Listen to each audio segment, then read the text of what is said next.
Hello and welcome to Atop the Fourth Wall, where bad comics burn. I reckon it's time for trucking again. I'm just sorry I'm not wearing my trucker headband.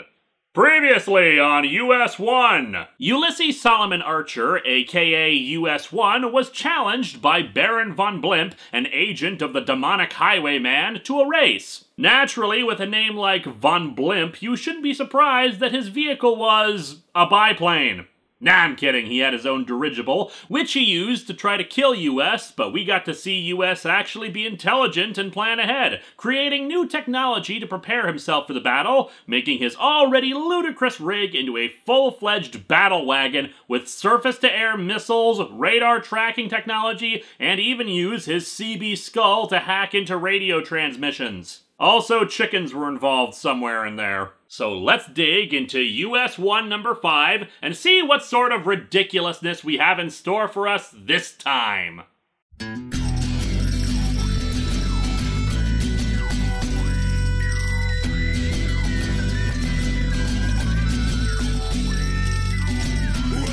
to Atop the Fourth Wall, where bad comics burn. Linkara's gonna teach you all a lesson you won't learn. Brodsky, you're not the smartest. Life out, you're not an artist. Anyone who's had a bad comic published, it could be your turn. Linkara, he's a man, punch, wears a party hat. Linkara, he has a magic gun. Where'd he purchase that? Linkara,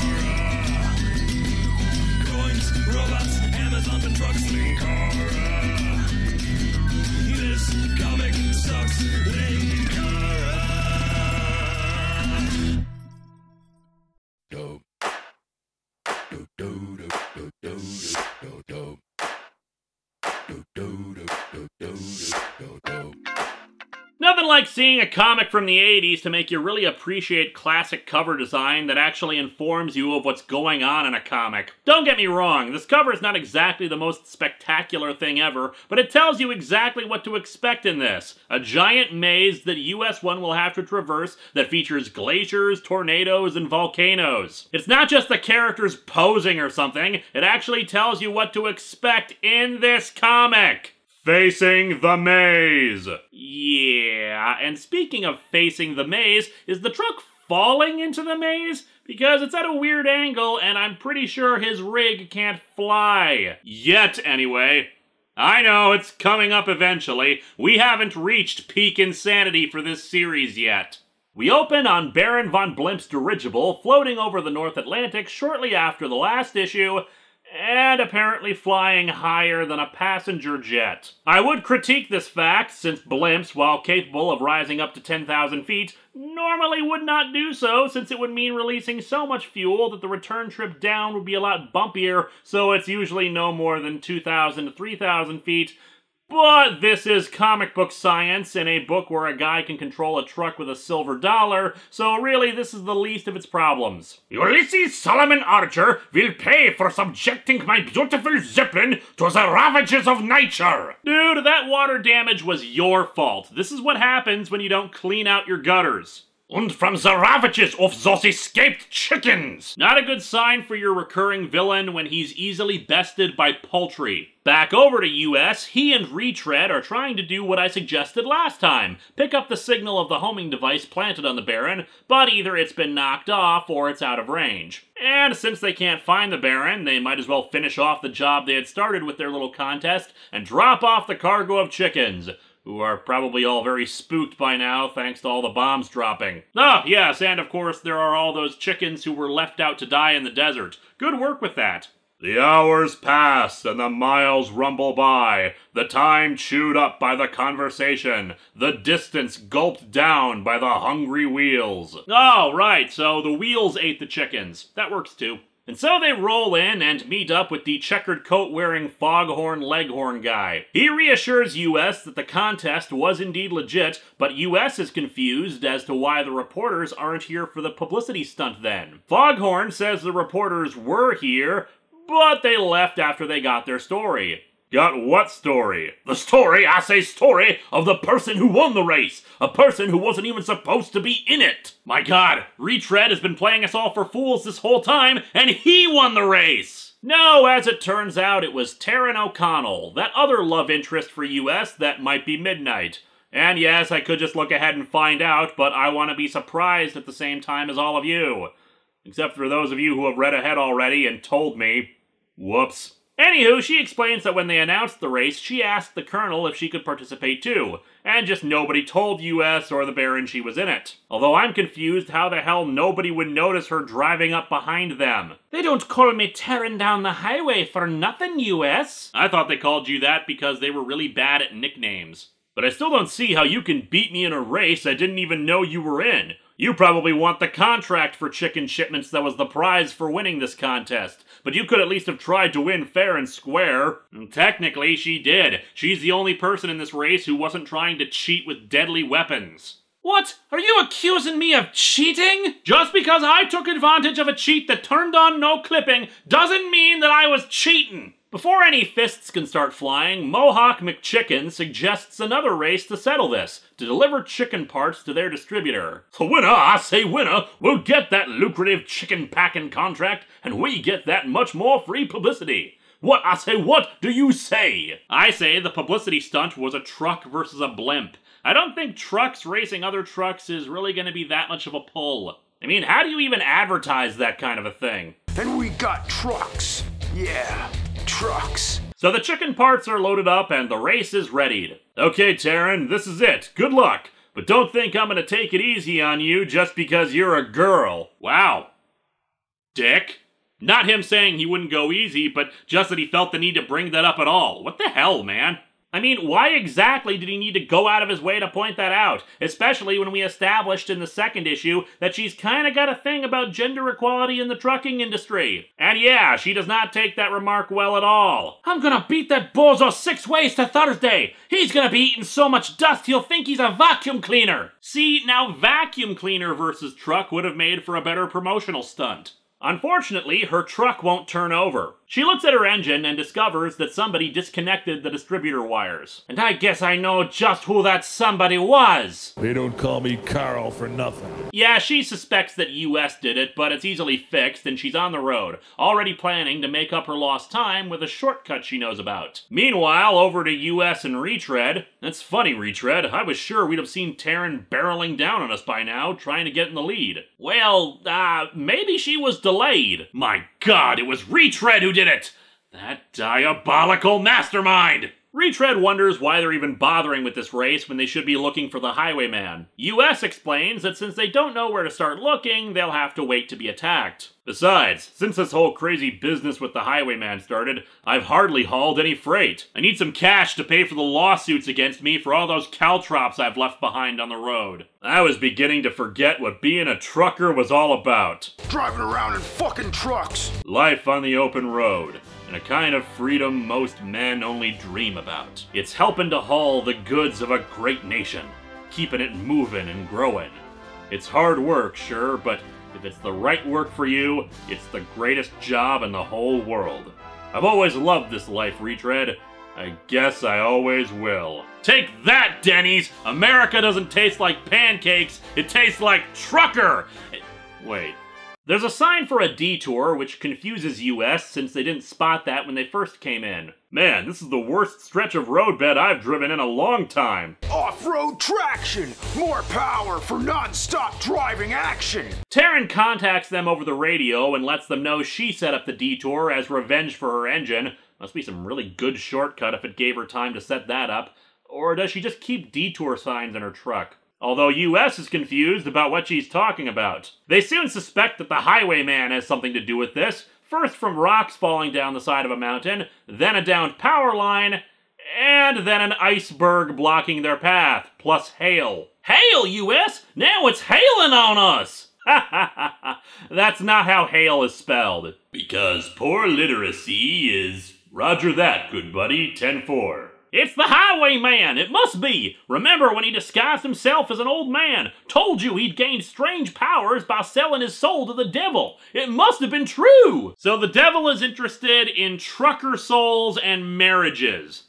Comic books teach us so much more about Satan than any religious text does in this regard. Retread calls for help on the radio without success as the snow, well, they say hail, but as someone who actually does experience hail in the Midwest and all, it doesn't really pile up like snow. Continues to fall and makes it difficult to drive. They realize they're being herded somewhere. US tries to use his CB skull to see if he can detect any signals. Wait, I'm getting something.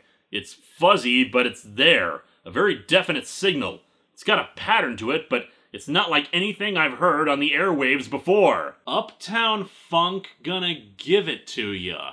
After they're hit by an earthquake, US accesses the satellite hookup to the truck to try to get a better picture of the area, discovering that they're actually inside of a huge maze, with natural disasters all along the path. At least now that I know we are being herded, I can do something to break us free of the pattern. First, I'll use my built-in flamethrower to melt us a passage through this iceberg. Mac wants the flamethrower. Mac wants the what? That's what he said, now move! He realizes that these disasters are a bit weird since the flamethrower was far more effective than it should have been. Next up is a volcano, which he happily dispatches with a big-ass cannon on the front of his truck! Look at that thing! Where the hell is he keeping the engine if that's right there? I would just like to remind you all that this series began as a toy tie-in to slot cars. As lightning bolts start striking near them, US releases the smoke screen to try to hide them for a bit until they reach their next obstacle, which is, well, You may have noticed that this issue, despite containing stuff like the maze and the weapons and all, is rather tame for what we've seen of this series. Well, here's where we go off the rails. My friends, US-1 encounters an alien spaceship! This is not the Highwayman. For whatever else the Highwayman may be, he, at least, is of this Earth. I don't know, is hell technically part of Earth? I feel like there's a research paper in this. Apparently, Retread was knocked unconscious by everything that happened. US thinks he should probably try to leave after this latest bit of insanity, but the truck won't start. At least that thing out there hasn't done anything to us since we escaped the maze. And come to think of it, nothing that happened to us in the maze really seemed aimed at harming us. Except for the rock slide, the hail, the volcano, the lightning bolts, and the earthquake.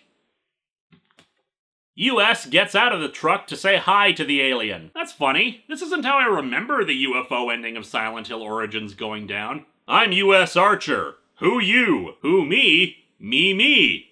Do you speak English? Do you speak? I do. Say, I'm looking for these plants that I left behind that I heard some gangsters were using in crimes. No. The alien's dialogue is, well, enjoy. Breaker, good buddy. That was one fine ride you just hauled. Really put your pedal to the metal. Yes, the alien speaks in CB lingo. I eagerly await this guy's cameo in Guardians of the Galaxy 2. The alien explains that he was the one who jammed the communications and forced him through the maze. Alien, why you bring me here? His logic was that anyone who was smart enough to get through all that would be the type to ask some questions rather than attack him outright. I don't know, seems to me that if I was just put through a bunch of hellish natural disasters as a test, I'd be inclined to start shooting things right away. So why is he here? Well, truth to tell, son, my rig broke down just this side of Alpha Centauri. You, Carl? It just so happens that US is carrying the thing he needs to repair his intergalactic spaceship.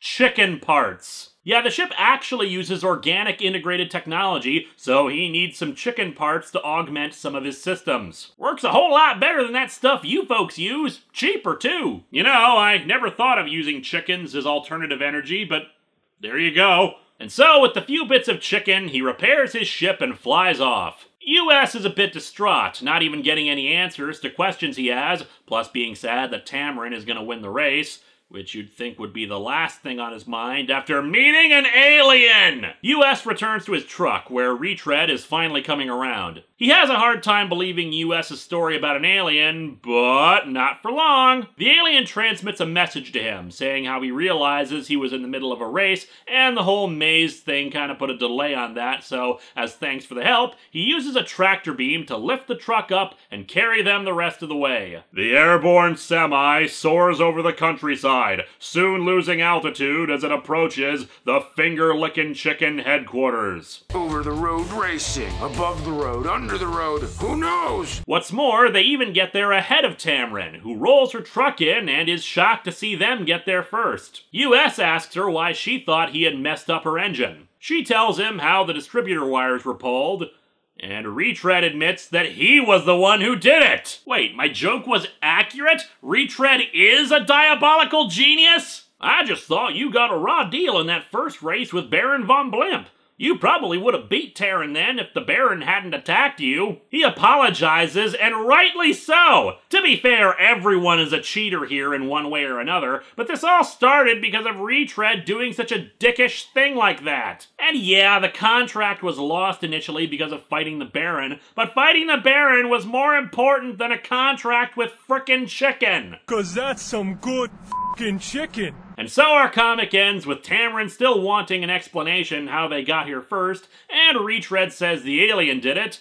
And of course, US knows the explanation is silly, so he denies any knowledge of that. This comic is so wonderfully stupid. I think we can count this as the official point where the creative team just decided to throw any semblance of rational plot points out the window and just go nuts. An alien that speaks in CB radio lingo forces a truck-driving superhero with a massive battle wagon to go through a maze full of natural disasters so he can supply him with uncooked chicken to repair his spaceship, and then levitates him the rest of the way on his journey. This is what makes for the stuff of legend, my friends. Why US-1 does not have his own series now baffles me. And it's not like Marvel forgot the character existed or doesn't have the rights anymore like Rom. He's come back several times renamed as US Ace. Give us a new series! Next time, more aliens as we return back to a galaxy far, far away. And a script draft revised many, many times, with the next issue of The Star Wars.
U.S. Archer, how on earth did you get here ahead of me? Never lose a race again. You're always winner.